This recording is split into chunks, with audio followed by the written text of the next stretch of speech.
எங்களோட தமிழ் சமுதாயத்துக்கு வந்து நிறைய கிரிக்கெட் பிளேயர்ஸுக்கு வந்து டேலண்ட் இருக்குது. அப்படி அந்த டேலண்ட் இருந்தாலும் வந்து அவங்க வந்து சரியான இடத்துல வெளிப்படுத்தாதபடியாக வந்து எங்களுக்கான கிரிக்கெட்டுன்ற ஒரு ஃப்ரீ டைமில் போய் விளையாடுற அப்படி தான். இப்போ மெயினாக அதை மட்டும் இல்லை, இப்போ ஒர்க் டைமில் போனால் அப்படி செய்யலை. சனி ஞாயிறு அப்படி 2 நாள் ஒரு நாள் அப்படி எப்போ அது டைம் கிடைக்கிற நேரங்களில் அதை விளையாடுறது நடக்கிறது வேறு ஒரு சிறந்த எக்ஸசைஸ் இருக்காது. டெய்லி ஒரு 10,000 ஸ்டெப்ஸாக நடக்கிறது ஒரு உடம்பு முழு ஆரோக்கியத்தை தரும். இங்கே இருக்க பிளேயர்ஸுக்கு ஒரு முக்கியத்துவம் இருந்தால் ஓகேயான்னு இருக்கும். ஆனால் அதன்படி இருக்கான்னு நினைக்கிறோம். நாங்கள் டான்தமிழ் நெஞ்சங்களுக்கு வணக்கம். நான் தான் உங்கள் வழிபோக்கு வேண்டிய இன்றைக்கு நிகழ்ச்சியில் என்ன பார்க்க போகிறீங்க? யாழ்ப்பாணம் பொறுத்தவரை கல்வி, விளையாட்டு, கலைகள், இயற்கை வளங்கள் அனைத்து விடயங்களுமே அதிகமாக காணப்படுறதுனால் எங்கள் யாழ்ப்பாணம் உங்கள் யாழ்ப்பாணம். அங்கே வந்து இப்போ தற்காலிகமாக இப்பொழுது பேசப்படுற ஒரு பொருள் வந்து சர்வதேச மைதானம் யாழ்ப்பாணத்தில் அமைதலால் வந்து நிறைய பயனுள்ளது என்று நிறைய பேர் சொல்லினோம். அதில் பயன் இல்லை என்று சொல்லும் நிறைய பேர் வந்து சொல்லி கொண்டிருக்கிறோம். அந்த கருத்துக்கள் வந்து முரண்பட்டால் தான் காணப்படுது. அப்போ இன்றைக்கு நான் என்ன செய்ய போகிறேன் என்றால், வழிபோக்கின் வழியே சென்று கூடுதலாக இளைஞர்களை சந்தித்து வந்து அவர்கள்ட்ட என்ன கருத்து இருக்குது, இப்போ மைதான அமைதியை எப்படி பார்க்கிறார்கள், அது பயனுள்ளதா பயனற்றதா என்ற அவர்கள்ட்ட தான் கருத்துக்கள் எடுக்க போகிறேன். அப்போ இந்த வழிபோக்கன் வந்து வழிபோக்கன் வழியே சென்று எடுக்க போகிற வழிபோக்கனாக தான் இருக்கும். இந்த வழிபோக்கன் வந்து இளைஞர்கள் கருத்துக்கள் அவர்கள் வாழ்வியலை நீ அறியக்கூடியமாக இருக்கும். ஒரு பிரயோசனமான ஒரு வழிபோக்கனாயும் தற்காலத்தில் நடைபெற விடயங்கள் இளைஞர்கள் எவ்வளவு உன்னிப்பாக கவனித்து கொண்டிருக்கிறார்கள் என்பது சம்பந்தமான வழிபோக்கனாக தான் இந்த வழிபோக்கன் அமையப்போது. வாங்கோ நிகழ்ச்சிக்குள்ளே போகலாம். தம்பி வணக்கம். உங்கள் சம்பந்தம் சரி அறிமுகம். This is Lyoshan from Vetiglo, Slate Northern Uni Sports Council President. Nowadays I am third year student, field of Information Technology. Okay, நீங்கள் தனியாக படிக்கிறீங்களா வேலையும் செய்கிறீங்களா? இல்லை, நான் வந்து இப்போ இன்டர்ன்ஷிப் செய்து கொண்டிருக்கிறேன் மெஜிக் டெக்கில் QA இன்ஜினியராக. நீங்கள் வந்து வேலை செய்கிறீங்க, அதே நேரம் வந்து ஸ்போர்ட்ஸ் இதுலேயும் வந்து ஒரு பதவியில் இருக்கீங்க, அதே நேரம் வந்து படிக்கிறீங்க. இதெல்லாம் என்ன உங்களுக்கு மேனேஜ் பண்ணக்கூடிய மேது? உண்மையிலே கஷ்டம்தான். பட் இருந்தாலும் நம்ம வந்து இப்போ இருக்கிற கரண்ட் சுச்சுவேஷனுக்கு ஏற்ற மாதிரி மாறிக்கொண்டு போக வேண்டும். அந்த வகையில் என்னால் மேனேஜ் பண்ணக்கூடியதாக இருக்குது. ஸோ அந்த ரீசனுக்காக தான் எல்லாம் செய்து கொண்டு இருக்குது. எல்லாத்தையும் மேனேஜ் பண்ணணும். அப்போ தான் நம்மளோட ஸ்கில்லும் டெவலப் ஆகும். அண்ட் எல்லாத்துலேயும் வந்து நிறைய புது விடயங்கள் லேர்ன் பண்ணக்கூடியதாக இருக்குது. ஓகே, நீங்கள் பெட்டிகுலர் வந்து ஜெஃப்னாவில் வந்து படிச்சுட்றீங்க. பெட்டிகுலர் ஜெஃப்னா என்ன வேறுபாடை பார்க்குறீங்க? இல்லை, ரெண்டுமே ஒன்று தான். அந்தளவு பெரிய வேறுபாடு இல்லை. பட் சில ட்ரெடிஷ்னல் அப்படி இங்கே கொஞ்சம் ஓகேவாக இருக்குது. பட் மற்றபடி எல்லாம் காமனாக தான் இருக்குது. ஓகே, இப்போ நீங்கள் ஸ்போர்ட்ஸ் கவுன்சில் பிரசிடெண்ட்டாக இருக்கிறீங்கன்றபடியாக உங்களுக்கு எந்த ஸ்போர்ட்ஸ் வந்து பிடிக்கும்? மோஸ்ட்லி வந்து கிரிக்கெட்டில் இன்ட்ரெஸ்ட் இருக்குது. அதே நேரம் ஃபுட்பால் அதுலேயும் கொஞ்சம் ஈடுபாடு இருக்குது. Right, okay. கிரிக்கெட்டில் இன்ட்ரெஸ்ட் இருக்கக்கூடிய இப்போ வந்து ஜெஃப்னாவில் ஒரு இன்டர்நேஷனல் ஸ்டேடியம் வந்து அமைக்க போய் நம்ம அது கூட பார்வையில் எப்படி இருக்குது? உண்மையில் வந்து வரவேற்கத்தக்க ஒரு விடயம். ஏன்னா தமிழர்களுக்கு ஒரு கிரவுண்ட் வர்றது உண்மையில் அதை நினச்சி நாம் பெருமைப்படணும். ஓகே, நன்றி. உங்களோட தவறு. தம்பி வணக்கம். உங்கள் சம்பந்தம் சரி அறிமுகம். வணக்கம் அண்ணா, என் பேர் துஷாந்த். நான் இப்போ மானிப்பாயில் வசித்து கொண்டு இருக்கிறேன். ஓகே, உங்களுக்கு எந்த விளையாட்டு வந்து ரொம்ப பிடிக்கும்? எனக்குன்னா கிரிக்கெட்டில் கொஞ்சம் ஆர்வம் இருக்குது. ரைட், அப்போ உங்கள்கிட்ட நான் கேட்குற கேள்வி என்னென்னா, இப்போ மண்டதியில் வந்து ஒரு மைதானம் கொண்டு வருது, அது உங்களோட பார்வையில் எப்படி இருக்குது? ஆமாண்ணா, இப்போ மண்டதீவு மைதானம் பொறுத்த வரைக்கும் ஒரு ஒரு கிழமைக்கு முதல் வந்து எங்களோட ஜனாதிபதி கௌரவ அனுரகுமார திசாநாயக் அவர்கள் வந்து திறந்து வச்சவர். எனக்கு தெரிஞ்ச வரைக்கும்னா எங்களோட தமிழ் சமுதாயத்துக்கு வந்து நிறைய கிரிக்கெட் பிளேயர்ஸுக்கு வந்து டேலண்ட் இருக்குது. அப்படி அந்த டேலண்ட் இருந்தாலும் வந்து அவங்க வந்து சரியான இடத்துல வெளிப்படுத்தாதபடியாக வந்து எங்களுக்கான தகுதி வந்து எனக்கு கிடைக்குது இல்லை. ஸோ இந்த கிரிக்கெட் கிரவுண்ட் வந்ததுன்றது எங்களோட நிறைய பிளேயர்ஸ் வந்து தாங்களை அடுத்த கட்டத்துக்கு கொண்டு போகிறதுக்கான ஒரு வாய்ப்பாக இருக்குது. உங்களோட காலப்பகுதியில் அப்படி மைதானம் அமைந்திருந்தால் எப்படி இருக்கும்? உங்களோட நண்பர்கள் சில கிரிக்கெட் விளையாடக்கூடிய மைதானம் இப்போ உங்களோட காலப்பகுதியில் அமைந்து நீங்கள் பாடசாலை படிக்கிற காலப்பகுதியில் அமைந்திருந்தால் எப்படி இருந்திருக்கும்? இப்போ நான் கரண்டாக வந்து நான் சென்ட் ஜோன்ஸ் காலேஜில் படித்தேன். நான் உங்களுக்கு தெரிஞ்சிருக்கும், வடமாநிலத்திலேயே வந்து எங்களோட சென்ட் ஜோன்ஸ்ன்றது ஒரு கிரிக்கெட்டுக்கு முன்னுரிமை அளிக்கிற பாடசாலை. ஈவன் எங்களோட ஸ்கூலில் கூட வந்து இன்னும் சரியான வந்து மேட்ரிக்ஸ், அதாவது வந்து நாங்கள் வந்து மேட்டிங்லாம் விளையாடி கொண்டிருக்கிறோம். எங்களுக்கு டேர்ஃப் வந்து கிடைக்கல. இப்போ டேர்ஃப் வந்து அன்ன காலமாக தான் வந்து ஜெஃப்னா ஸ்டூடெண்ட்ஸ், அதாவது எங்களோட சென்ட் ஜோன்ஸ் காலேஜில் கூட டேர்ஃபில் விளையாடுறவங்க குறைவாக தான் இருப்பாங்க.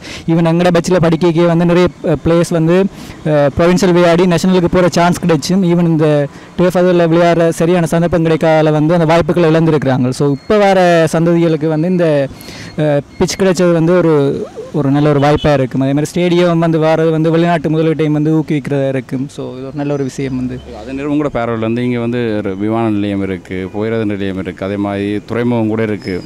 இப்போ அவ்வளோ விடயம் வந்து இப்போ இன்டர்நேஷ்னல் பிள்ளைகளை இங்கே கொண்டு வரக்கு அவ்வளோ பங்களிப்பு செலுத்து. ஓ இப்போ யூஸ்வலாக வந்து இப்போ ஸ்ரீலங்காவில் நொதர்ன் ப்ரொவின்ஸில் இதெல்லாம் வந்ததுன்றது வந்து ஒரு இன்வெஸ்டர்ஸுக்கும் வந்து ஒரு கான்ஃபிடென்ட்டாக இருக்கும். ஓகே இங்கே வந்து இப்படி இன்வெஸ்ட் பண்ணுறாங்க, ஸோ இனி வர காலத்துலேயே நாங்களும் இன்வெஸ்ட் பண்ணலாம்.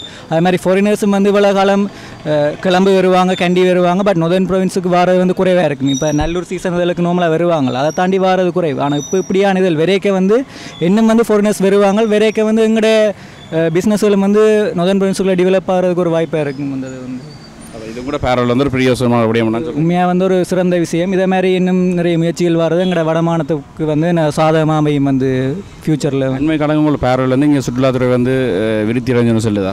இப்போ கரண்டாக பார்த்தீங்கன்னா கொரோனா டைம் வந்து கொஞ்சம் வீழ்ச்சியாக இருந்தது. பட் இப்போ லாஸ்ட் ஒரு 2 இயர்ஸாக வந்து எங்களோட ஸ்ரீலங்காவிலே வந்து மெயினாக வந்து எங்களோட சுற்றுலாத்துறைக்கு தான் வந்து கூட ஊக்குவிப்புகளை வழங்குறாங்க. அதுவும் இப்போ அண்மை காலமாக வந்து நிறைய கவர்மெண்ட் இடங்கள் கூட வந்து சுற்றுலாத்துறைக்கு மாற்றுறாங்க வந்து. அப்போ இது ஒரு நல்ல ஒரு விஷயமா பார்க்குறோம் வந்து. நாங்கள் வந்து இவ்வளோ விடயம் வந்து உங்களோட வயசை தாண்டி நிறைய விடயங்கள் வந்து நீங்கள் கற்றுக்கொண்டிருக்கீங்க. அதெல்லாம் எங்கேருந்து பெற்றுக்கொண்டீங்க இவ்வளோ அறிவு? நார்மலாக வந்து நான் டெய்லி வந்து நியூஸ் பேப்பர் வாசிப்பேன். அதோட வந்து புத்தகங்கள் வாசிக்கிற பழக்கம் இருக்குது. அதோட சோஷியல் மீடியாஸ் வந்து ஃபாலோ பண்ணேன். ஸோ அதுலேருந்து வந்து இந்த நாலேஜை வந்து நான் கெயின் பண்ணக்கூடிய மாதிரி இருந்தது. நன்றி.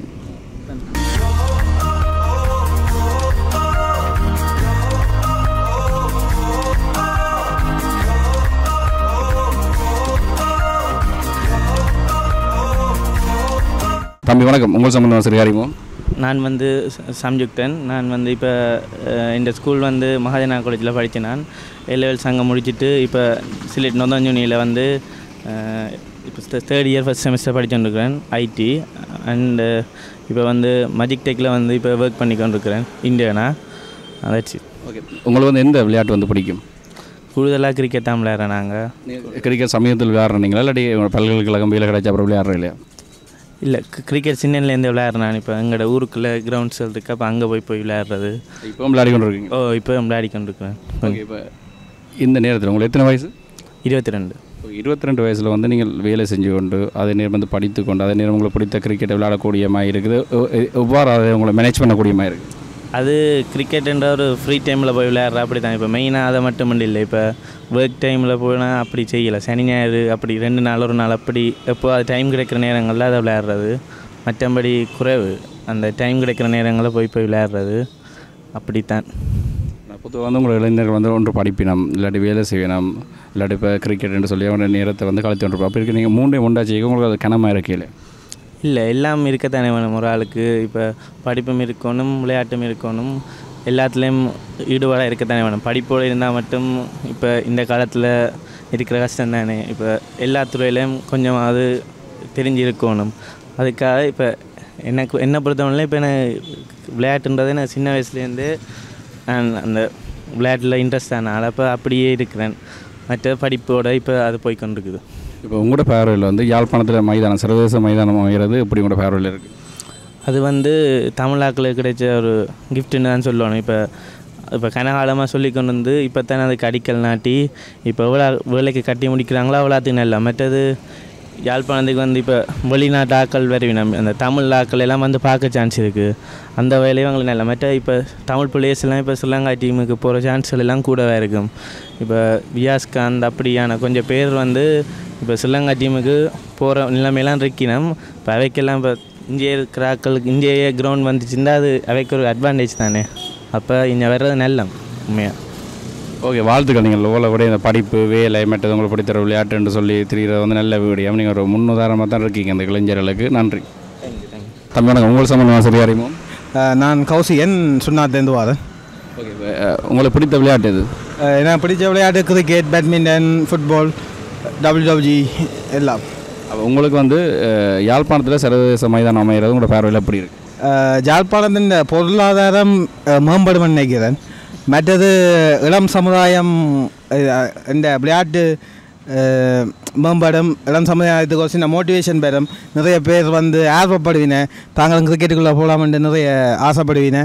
அப்போ இளம் சமுதாயம் அந்த கெட்ட வழியில் போகாமல் விளையாட்டு அந்த இதுகளுக்கு தள்ளப்படுவினு நினைக்கிறேன். அது ஒரு நல்ல விஷயம். இந்த மைதானம் வந்து நீங்கள் பாடசாலையில் படிக்கிற காலத்தில் வந்திருந்தால் அது எப்படி உங்களுக்கு பயனாக இருந்திருக்கு? படிக்கிற காலங்களில் வந்திருந்தால் எங்களுக்கும் கிரிக்கெட்டில் ஒரு ஆர்வம் ஏற்பட்டிருக்கும். எங்களோட ஸ்கில்ஸும் சில வளர்ந்துருக்குன்னு நினைக்கிறேன். மற்ற வந்து இப்போ இந்த மைதானம் குறிப்பாக மண்டதீவில் அமைகிறது எப்படி இருக்குது அந்த இடம்? மண்டதீவு ஒரு மிகவும் பேசப்படாத ஒரு இடம், அந்த அவ்வளோத்துக்கு ஃபேமஸ் இல்லாத இடம். அப்போ அந்த இடம் மக்களின் பொருளாதாரமும் கொஞ்சம் வீழ்ந்து தான் இருக்குது. இப்போ ஸ்போர்ட்ஸ் கிரவுண்ட் வர்றதால அந்த தீவு பகுதியில் இருக்கிற மக்களின் பொருளாதாரம் வளர்ச்சி அடையும், தீவு பகுதியில் இருக்கிற மக்களின் வாழ்க்கைத்துவம் வந்து உயரும். அது ஒரு நல்ல விஷயம். ஓகே, நன்றி. ஓகே தம்பி வணக்கம். உங்கள் சம்பந்தம் சரி அறிவோம். என் பேர் நிலாவண்ணன், நான் கிளிநொச்சியிலேருந்து வரேன். உங்களோட பொழுதுபோக்கு என்ன? பொழுதுபோக்கு ஒன்று ஜிம், மற்றது கிரிக்கெட் விளையாடுறது. ஓகே, இப்போ மண்டதீவில் வந்து ஒரு மைதானம் அமைகிறது உங்களோட பார்வையில் எப்படி இருக்குது? இப்போ நான் மண்டதீவை பற்றி அது தெரியல, ஆனால் அது நல்லதாகவும் இருக்கலாம், சில டைம் கூடாதாகவும் இருக்கலாம். அதை பற்றி எந்த ஒப்பீனியன் தெரியல. ஓகே, இப்போ நீங்கள் வந்து ஜிம்மில் இருக்கிறபடியால் உங்களுக்கு ஜிம்மில் என்ன இன்ட்ரெஸ்ட் வந்து? ஜிம்மில் எங்கள் அண்ணா ஜிம் வச்சுருக்காரு கிளிநொச்சியில். அப்போ அதில் எங்கள் அண்ணாவுக்கு சின்ன வயசுல இருந்த இன்ட்ரெஸ்ட், அப்போ அண்ணா போகிறதால அண்ணாவுக்கு நல்ல உடம்பு இருந்துச்சு. அப்போ அதை பார்த்து எனக்கும் அதில் ஒரு இன்ட்ரெஸ்ட் வந்தது. இப்போ இம்மடிக்கிறதால எனக்கு வந்து இப்போ கெட்ட பழக்கங்கள் ஒன்றும் இல்லை, அதனால் அதுகளுக்கு போக தோண இல்லை. சாப்பாடு இல்லாததுலேருந்து எனக்கு எந்த கண்ட்ரோலுக்கே நான் வச்சுருக்கேன். என்ன இப்போ ஒரு ஜிம்முக்கு நீங்கள் போயிட்டு இடையில விட்டால் உடம்பு கூடுமன்றது உண்மையா? ஜிம்முக்கு போயிட்டு இப்போ நான் சப்ளிமெண்ட்டுகள் எடுத்து போட்டு இடையில விட்டேன்டா சில விட அது வந்து இப்போ எனக்கு ஓவர் ஃபேட் இருக்கும். அப்போ அது வந்து இப்போ நான் அதை கண்ட்ரோலாக வச்சுருக்காட்டா அது வந்து போக உடம்பு வைக்கிறதுக்கு வாய்ப்பு இருக்குது. ஜிம்மெண்ட் இல்லாமல் உடலை வந்து சுகாதாரமாக சுறுசுறுப்பாக வச்சுருக்கேன்டா இந்த மாதிரியான ஒர்க் அவுட் செய்யலாம். ஸ்போர்ட்ஸ் மாதிரி அது கார்டியோ செய்யலாம். நடக்கிறது வேறு ஒரு சிறந்த எக்ஸசைஸ் இருக்காது. டெய்லி ஒரு 10,000 ஸ்டெப்ஸ் நடக்கிறது அது ஒரு உடம்பு முழு ஆரோக்கியத்தை தரும். மற்ற ஸ்விம்மிங் பண்ணுறது, உடலில் முழு பாகமே வேலை செய்கிற ஒரு எக்ஸசைஸ் வந்து ஸ்விம்மிங் தான். ஸ்விம்மிங் மற்றது நடக்கிறது, ஸ்போர்ட்ஸ், அதெல்லாம் ஜிம்மை விட ஒரு சிறந்த இது. உங்களுக்கு ஜிம்மோட ஒர்க் அவுட் பண்ணிக்க உங்களுக்கு என்ன மாதிரியான எண்ணங்கள் வந்து வாருது? ஜிம்மில் ஒர்க் அவுட் பண்ணிக்கல இப்போ எனக்கு பொடியை இப்போ பெருசாக பில்ட் பண்ணணும் அப்படி என்னலாம் இல்லை. எனக்கு இப்போ ஹெல்த்தியாக இருக்கணும், மற்றது ஃபிட்டாக இருக்கணும். இப்போ ஒரு உடுப்பு போடைக்கல ஒரு இதாக இருக்கையில் ஒரு கான்ஃபிடன்ஸ் வந்து வரும். உடம்பு ஃபிட்டாக இருக்கையில அந்த ட்ரெஸ் வந்து எனக்கு ஏற்ற மாதிரி சைஸாக ஃபிட்டாக இருக்கையில் எனக்கு ஒரு கான்ஃபிடன்ஸ் வரும். அப்படி அதால் ஓகே, நன்றி. உங்களது வணக்கம். உங்கள் சம்பந்தம் சரி அறிவோம். நான் மதுசன், கிளிநொச்சியில் இருக்கேன்.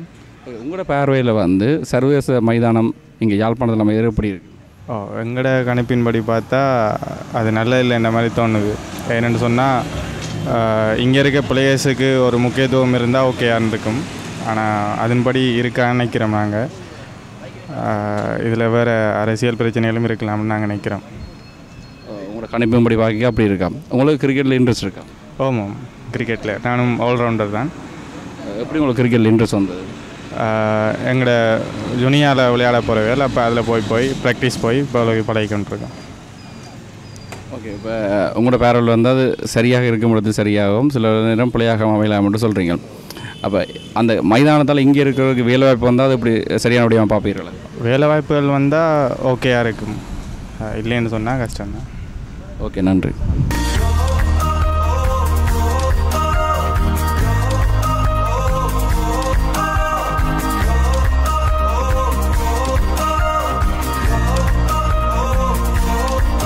வணக்கம். உங்கள் சம்பந்தம் சரி அறியுமோ? என் பேர் வந்து லக்ஷபிரதன். நான் வந்து ஸ்ட்ரீட் நோதஞ்சனியில் வந்து சோஃபியா இன்ஜினியரிங் படிச்சுட்ருக்கேன். உங்களுக்கு பிடித்த விளையாட்டு எது? எனக்கு பிடிச்ச விளையாட்டு கிரிக்கெட் தான்.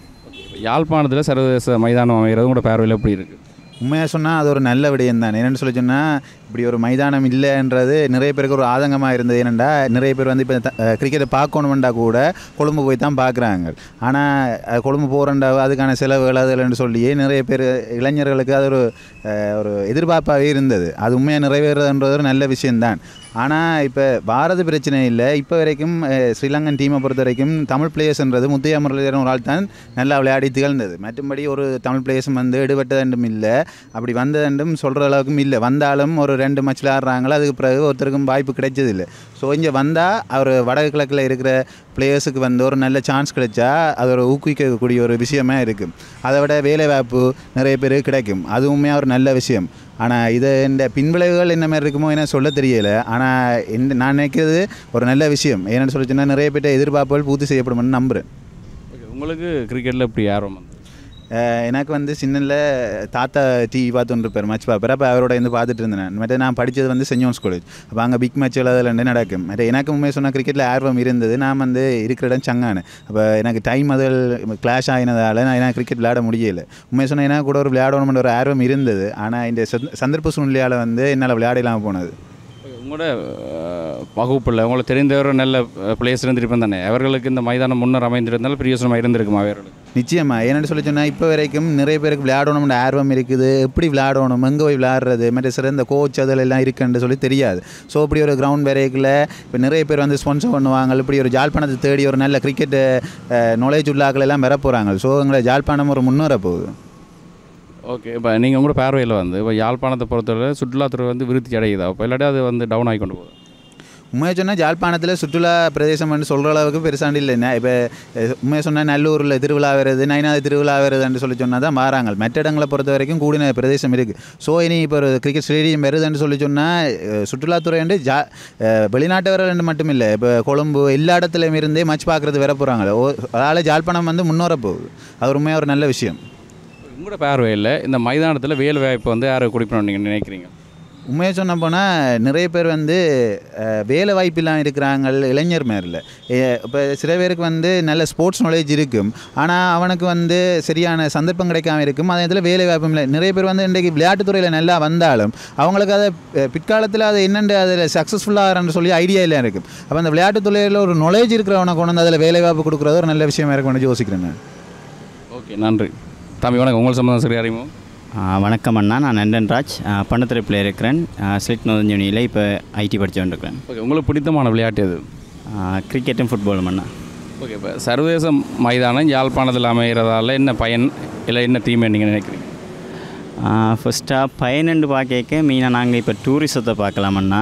இப்போ எஃப்னாக்கும் இந்தியாவுக்கும் ஒரு நல்ல ஒரு கனெக்ஷன் உண்டு இதில் உருவாகும். இப்போ ஏர்போர்ட் பலாலியில் இருக்கிறதாலேயும் அதே நேரம் கப்பல் ஊடாகவும் ஒரு அந்த போக்குவரத்து நடந்து கொண்டிருக்கிறதால நாங்கள் இப்போ இந்த டூரிசம் வளருது. அதே நேரம் பிஸ்னஸ் சம்மந்தமான விஷயங்களும் இனி இப்போ உடுப்பு சம்மந்தமான விஷயங்களாகட்டும், மற்ற இப்போ ஏதாவது இந்தியாவிலேருந்து இங்கே வரக்கூடிய ஒரு பிஸ்னஸ் சம்மந்தமான விஷயங்களாகட்டும் இனி இந்த கிரவுண்டு வாரதால் வளர்ச்சி அடையும்னு நான் நினைக்கிறேன். அதே நேரம் இப்போ டூரிஸ்ட் இங்கே வாரதால் இப்போ டூரிசம் ஜெஃப்னாக்கு கூடுறதை தாண்டி ஸ்ரீலங்காவுக்கு இது ஒரு நல்ல ஒரு பாசிட்டிவான இம்பேக்டை கொடுக்குமென்று தான் என் பாயிண்ட் ஆஃப் வியூ. ஓகே, உங்கள் பார்வையில் வந்து இங்கே வந்து ஏர்போர்ட் இருக்கிறதால இந்தியன்ஸ் பிளேயர்ஸ் வந்து இங்கே விளையாடக்கூடிய சந்தர்ப்பம் அதிகம்னு சொல்கிறீங்க. இப்போ இந்தியன் பிளேயர்ஸை வந்து பார்க்குறதுக்கான ரசிகர்கள் இங்கே கூடவா குறைவா? என்னை பொறுத்த வரைக்கும் இங்கே ஐபிஎலுக்கு நல்ல ஒரு மவுஸ் ஒன்று காணப்படுறதால இந்தியாவிலேருந்து ஒரு மச்சிக்கா இந்தியன் பிளேயர்ஸ் இங்கே வராங்கன்னா கட்டாயம் ஒரு நல்ல ஒரு இம்பேக்ட்ஃபுல்லான ஒரு விஷயமாக தான் அது இங்கே இருக்கும்.